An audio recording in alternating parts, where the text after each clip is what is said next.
25 years ago, I first came to St Lucia and fell in love with this unbelievable island. The cuisine is a beautiful melange of different cultures. I'll be cooking pigtail bouillon, dal puri with smoked herring escovitch, and farina, avocado, and saltfish fritters. St Lucia is well renowned for its Creole festival during the month of October. Nothing can compare to this very unique, spectacular setting. Let me show you the wonderful cuisine of St Lucia for a taste of history.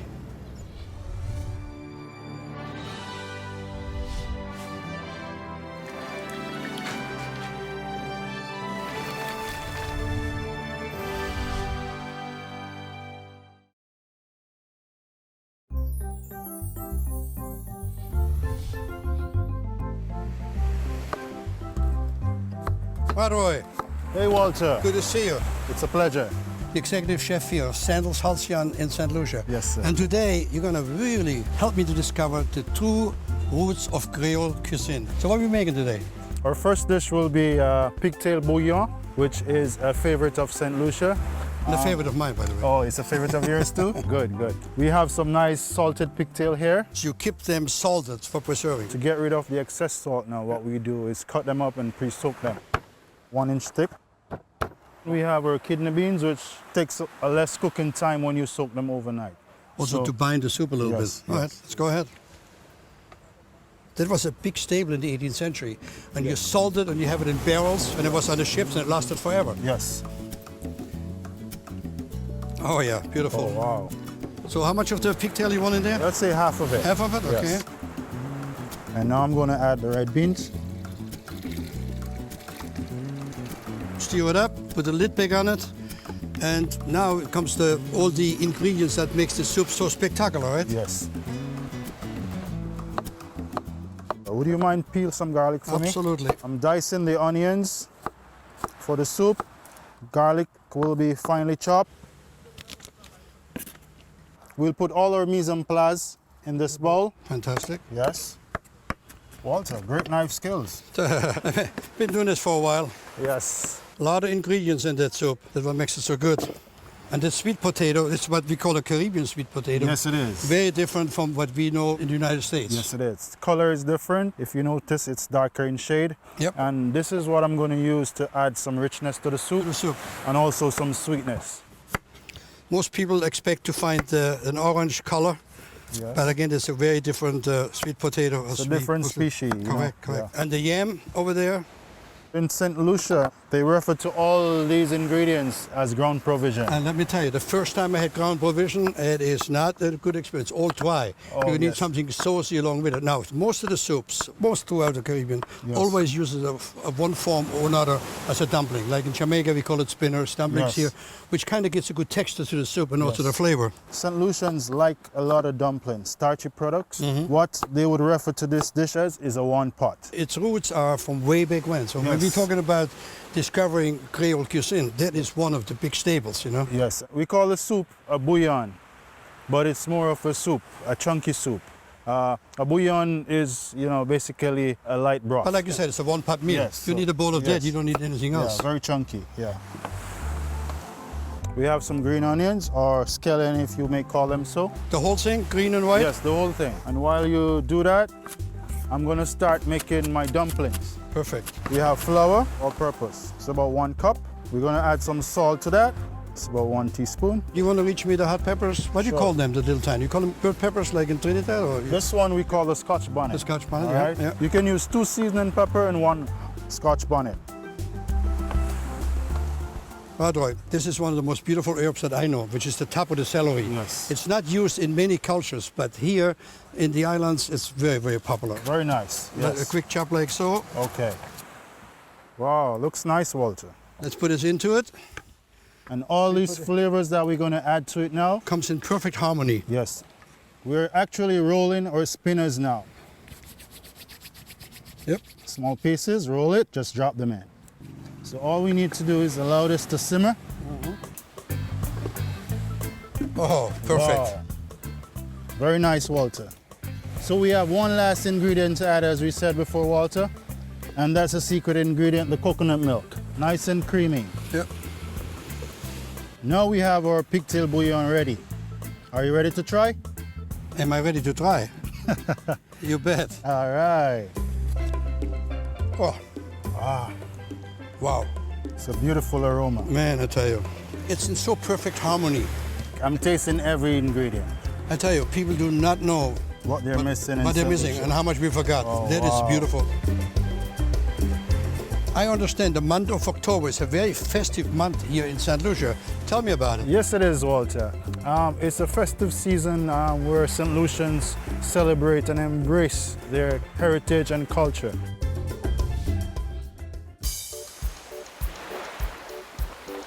St. Lucia is an eclectic blend of West African, French, British, and East Indian influences. We have come from many people. What you find is that the dominant African culture mixed with the others and very, very influential in shaping this new Creole culture. Like other Caribbean nations, the people of St. Lucia enjoy typical island dishes such as chicken stew, rice and peas, fish broths, and soups. The Caribbean is noted for their very spicy foods, the curries. We have the roti that all over the world the Caribbean is known for. This came from the East Indians. Ground provisions or root vegetables like yams or cassava are considered essential staples, as are breadfruit and bananas. National dish settlissé. During Creole Month, St. Lucia's national dish of green fig and saltfish takes center stage. The figs are actually unripe bananas, peeled and boiled. The saltfish is salted cod, which is cured, dried, then soaked in water to rehydrate, then boiled to remove the meat. The meal is often presented in a unique serving dish made from the gourd-like fruit of the calabash tree. In addition to food, St. Lucian Creole culture is celebrated through traditional dress, music, and dance.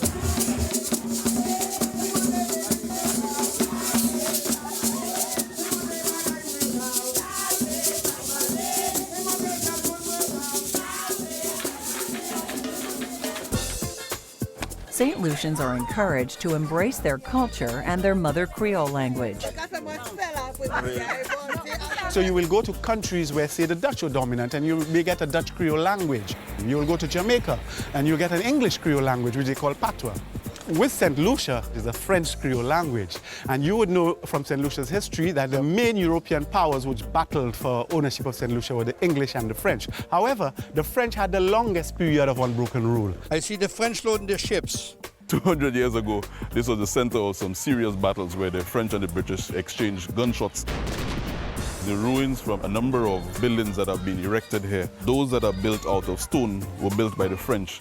And if you take a few steps further down, you would find some of those ruins that were built by the British because the British used bricks. And that is how we were able to determine the difference. So right now, we are here in peace.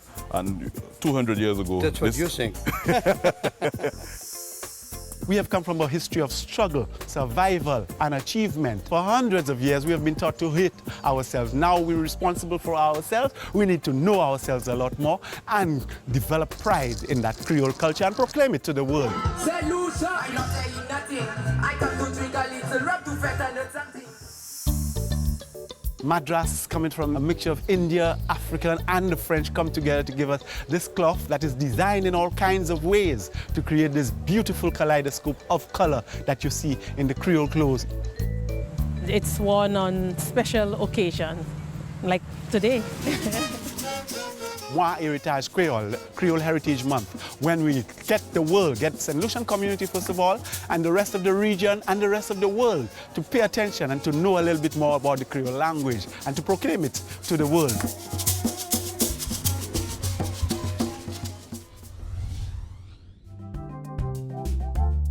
So this dish we make next is really exciting. Yes, it is. Because you're using something that many people have really never ever seen, which is the smoked dried herring. Because again, on the ships, those things traveled extremely well. So tell me what we need to do. Do we have a lot of prep involved? Yes, this recipe actually is a three-part recipe. We have a pickled herring.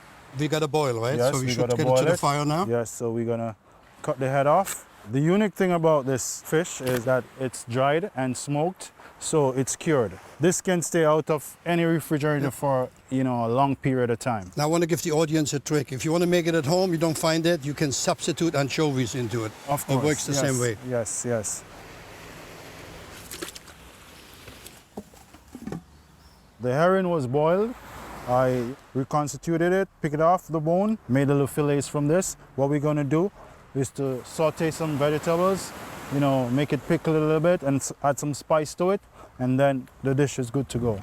We have to do preparation for the curried lentils. Can you cut me, say, 4 or 5 cloves garlic? Absolutely. While I cut the onions? How do you want it? Finely chopped. This dish is going to be a pretty interesting one. We'll add all our ingredients in this bowl. What else you need to chop? The scallion? Yes. I'll go ahead and dice the carrots. So we cut our carrot in half. And it's just the carrot gives color and also flavor, the sweetness of the carrot. So it's kind of like... Nice contrast to the dish, all right? Well, let me chop the scallion down for you. It's really intriguing for me how much of the culture, culinary-wise, stuck around. Even so, in the end, it was British. Yes. But I guess the French influx is really dominant. Yeah, let me get the carrots for you, chef. Walter, we have one more ingredient to chop. Tomatoes, we have them to dice. You don't do seed, leave the seeds right in. Right away. Good. Yeah. And then we're just going to go over to the pot, little oil. Yeah, we're going to take all our spices, saute them a bit. Oil. Got you. Nice and hot. All right, so we're going to add the dry ingredients first. Curry. Nice. We stir that a little bit. We have some dry roasted fennel seeds. Add a little bit of that.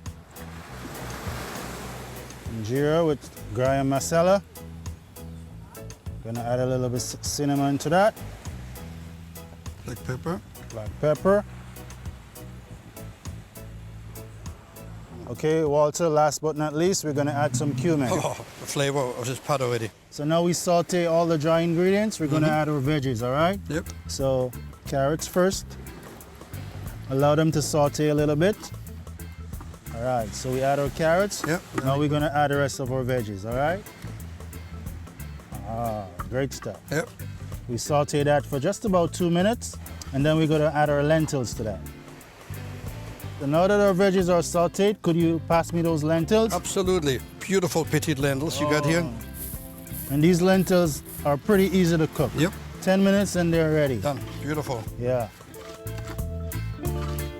What makes this dish over the top is obviously your dried smoked herring. Wow. That gets this unique flavor into Yes, it. yes, yes. That's going to be the final touch on our stuffed bakes. And I'm telling you, Walter, we got a toast. And the stuffed bakes, by the way, is an interesting because it's again very French. Yes. It's a beignet. Yes, it is. And it stayed around for all this year. So should I give you the water now? Yes, just to cover your lentils. So you would just put enough water in it to cover the lentils and let them simmer. So we're going to add a little salt and pepper. We have to watch our salt content because Of the herring. the smoked herring, Yep. it has a high content Yep. of salt, all right? Lid All it right. up. All right, so you allow that to simmer. Yeah. Now we'll go ahead and prepare the dough for the bakes. We're gonna get ready for the floats, all right? So we're gonna add at least 1.5 cups flour. I'm gonna add just like 2 tablespoons butter to that. A little salt to taste, it's about 1 teaspoon. Baking powder, it's 2 tablespoons. All right, I'm gonna mix everything together. And of course, I'm gonna add a little pinch of sugar to that. So basically it's a straightforward beignet recipe. Nothing has Straightforward, changed. very simple.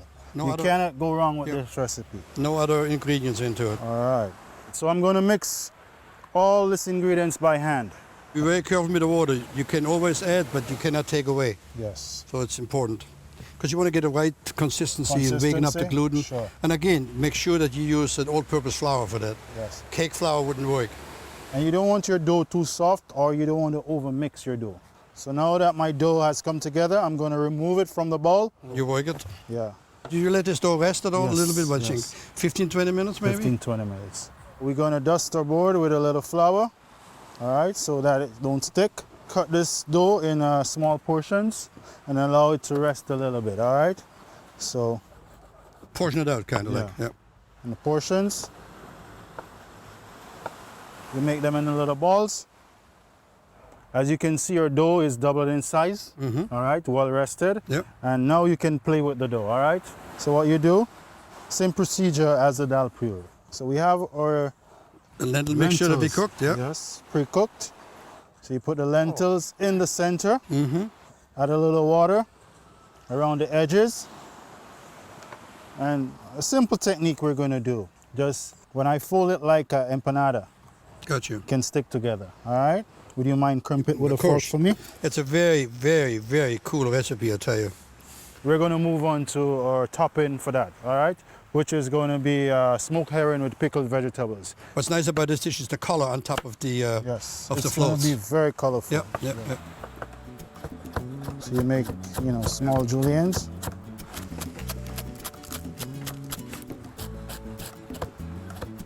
Onion. So we're adding some colors to this, different peppers to give it a nice contrast. We have our seasoning pepper, which is going to add a lot of flavor as Flavor well. to it, and a little bit of the hot peppers for the heat. Sure.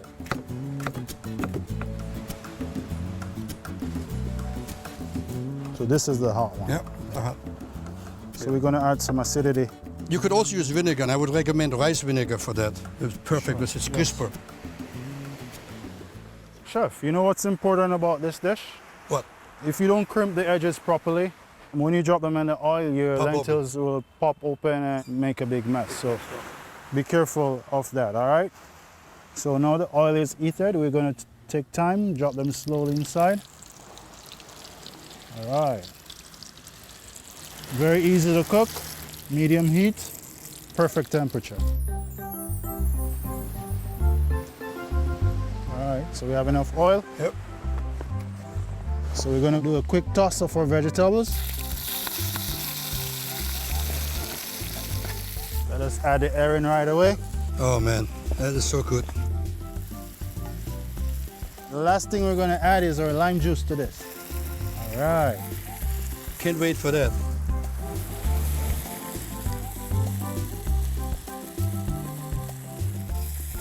Walter, are you ready to try this? I'm dying for it. The flavors, the smell. I tell you, it's not an easy recipe, you have to admit. But in the end results, it's spectacular. You make this for you next time you have a party at your house. I mean, Yes. It's called Double Trouble. Flavors from all angles. Roy, you're the man. We did it again. What a flavor.